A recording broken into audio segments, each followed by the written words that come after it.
Morning, everybody. We're going to get started. How's my connection? People give me a thumbs up. This is our first time doing it, so be patient with yourself, be patient with us. We are living in a fascinating moment in time, one that the generosity of our families has allowed us to meet.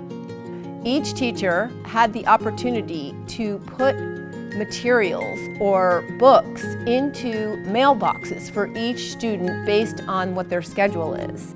We've been able to do science labs at home, which is amazing and a lot of fun. I'm taking a sculpture class right now, and our teacher has the same materials we do.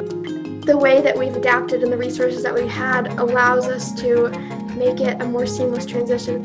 We were able to offer summer professional grants to rethink and reimagine what teaching and learning can look like. Having those opportunities really encourages you to refine your craft, making it meaningful for your students. We're making investments, not just looking for savings.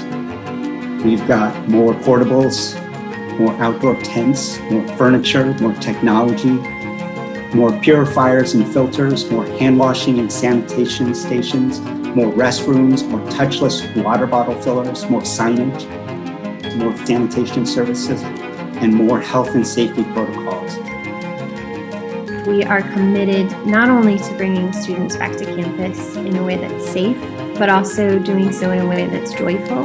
By supporting the New Wave of Funds, we are giving teachers that opportunity to really respond to the needs in front of them, to innovate, to be creative, and to empower our students to continue learning by doing and learning by caring.